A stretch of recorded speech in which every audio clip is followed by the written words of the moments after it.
BG3 just revealed their current roadmap, so we'll have the details there with that. We also have some important PSAs for potential performance fixes, and a discussion around one of the companion characters that are apparently missing quite a lot from their story. Also some character customization options that you might have missed. We got a lot to talk about. What's up, World Stripper? Back in the video, we're checking on all things BG3. Okay, so first up, let's just jump right into that roadmap. We'll go over some of the discussions around it. So it is more of a mini roadmap here, but Sven, the CEO, did release this on Twitter. And he goes on to say, we're all very enthused by your feedback. It's very rewarding. Our focus now is fixing any issues you report, but we are listening to suggestions. The current roadmap is A, hotfix 4, B, they're going to go on to that patch 1 with 1,000 plus fixes and some tweaks, and then C is patch 2. And the latter will already incorporate some requests. So it looks like a lot of the stuff that people have been asking for, some character customization changes that they can do in-game, or even a barbershop, that's more than likely going to be coming with patch 2. Patch 1 will be an insanely big fix. Hopefully there's some major performance fixes and things of that. Also some big tweaks there, and like I said, that companion quest that we got to talk about, or the companion stuff that's kind of bugged. We'll have to see what goes on with that. This is just more of a mini roadmap, but it gives us a little bit of an insight on their philosophy and what they're looking to do. Now we do have some comments here about some of the stuff going on, and that gives us even further insight to what they might be working on. First, we had a comment here from Xterminus on Reddit who said, great news, I reached Act 3, performance went down the drain, so hoping for fixes for that. I can say that the performance issues in Act 3 are a bit rough. I noticed a lot of people on these comment threads are saying that they're getting stuttering and a lot of issues there. I'm not having any stutter issues, but I am having FPS drops. Now, I haven't had any stutter issues in any game since I've had 64 gigabytes of RAM. It also has a really low CAS of 16 and 3600 megahertz on the actual clock rate there. I made sure of that as I noticed that my 16 gigabytes of RAM was also causing stutter issues. And even when I did buy 32 gigabytes of RAM with Diablo 4, I still noticed minor stutter issues. However, going to 64 gigabytes of RAM, getting that low CAS rate and that high megahertz clock rate, I've noticed zero stutters in any of the games that I play. I think it might be a RAM issue for a lot of these people. I've noticed some people are on 32 gigabytes and still getting RAM spikes, or at least they're getting the stutter issues from there. Now, the game doesn't use that much RAM. However, that could attribute to clock rate and the infinity clock, especially if you're using an AMD CPU. There's a bunch of stuff with the spec stuff, and I'm not super into it, so I don't know a ton. However, that does seem like the issues for the stutters is probably related to RAM, or even having low VRAM, like maybe even 6 gigabytes or 4 gigabytes of VRAM. There could be a ton of stuff there. I do hope they fix the stutter issues for most people, and I do hope that they fix the performance issues that are especially present in Act 3. Now, quickly jumping over to the companion, some of the stuff that's happening with that. Now, this companion is present in Act 1, so there's not too much spoiler stuff with that there. But basically, Minthera is actually missing some dialogue options and some other stuff with her that completely needs to be either reworked or is just a complete bug. Now, they have confirmed that it's a bug. I guess there's some stuff there. I'm not exactly sure what is happening with that. She didn't get very long in my game. She wasn't there for that long. But you could know what I mean by that. But yeah, there's some companion stuff missing with her, and it kind of is unfortunate that one of the companions at least is missing a ton of stuff. Apparently it's pretty big, but again, it was confirmed as a bug, so we'll have to wait and see if they do add in those companion things or fix Minthera specifically. Now, we do have an important PSA about some of the performance issues that people are experiencing, and hopefully some of these fixes will actually help you.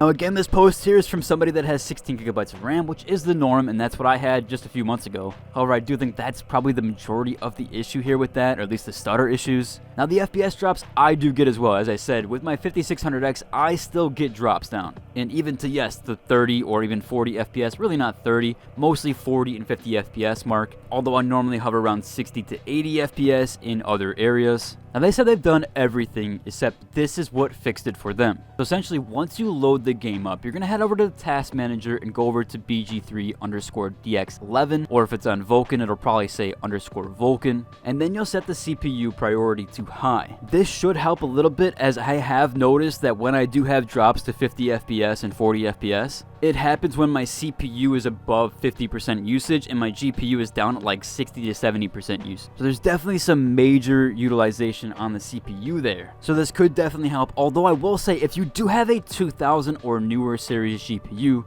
I would go ahead and use Vulkan over DX11. Vulkan is supposed to benefit the higher end GPUs. So I'm not sure why this commenter or poster here is using DX11. They also mentioned that they haven't tried switching between and they only tried this on DX11. If you do have a 2000 and newer GPU, I would definitely try to use Vulkan, as it has a lot better stuff with shader caching. However, maybe DX11 works better for you guys, but that's supposed to be what it does. There's another commenter here who outlined saying that you can actually change the CPU class priority for this specific extension or this specific game. You can add this in there and add it to high priority if you want. However, I'm probably just going to do it through the task manager. I'll go ahead and test that out and maybe leave an updated comment on how that goes today. Now, apparently there are some customization options that you might have kind of missed with the coloring. And what do I mean by that? Essentially, the dark hair color is not actually very dark, or at least not as dark as you can get it. And this poster here on Reddit by the name of Hoss12 pointed out that you can change the graying to black and put it at 100. This will essentially give you the darkest color option possible. And if you want highlights, you can change the original color. And then you can also lower the gray intensity a bit. So you could still have highlights in your hair and have this dark color option. This does look really cool, and it is kind of like basically what happened with my beard. I think there was some mix match there with the highlight intensity, and it just kind of like flipped the colors. But yeah, so there's definitely some mix and match there that you can do with the highlight coloring as well as the coloring in general. We'll have to see some other cool combinations there, and if there are any other good ones that you can use for either future playthroughs or if you're just starting your playthrough now,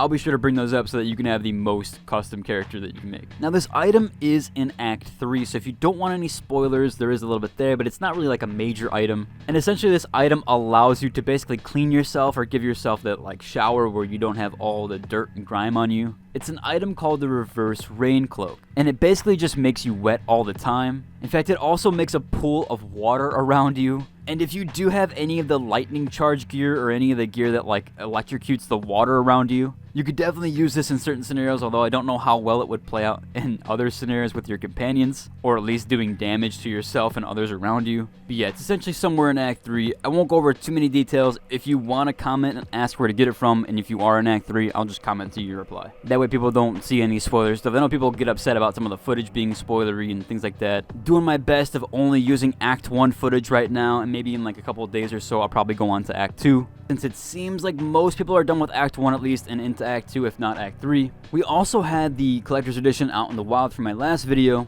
but we have more of a footage here of it and essentially kind of like a little mini unboxing. And this is by someone on Twitter that goes by the name of Blonde Nerd. And yeah, she shows off the essential unboxing of the Collector's Edition. And it looks like there was actually some pretty cool stuff in this Collector's Edition. I myself haven't bought a Collector's Edition for a game since 2012-ish. Halo Reach was actually the last Collector's Edition I ever bought, and I still have the statue that you get with it to this day. That was probably my favorite one. Other than that, I think I got the Halo ODST or Halo 3 ODST controller. Yeah, I haven't really bought any custom stuff or any Collector's Edition for games in quite a long time. Maybe I will for future releases, but we'll have to wait and see. But that should about cover for today's video. If you like and subscribe, and until the next dose.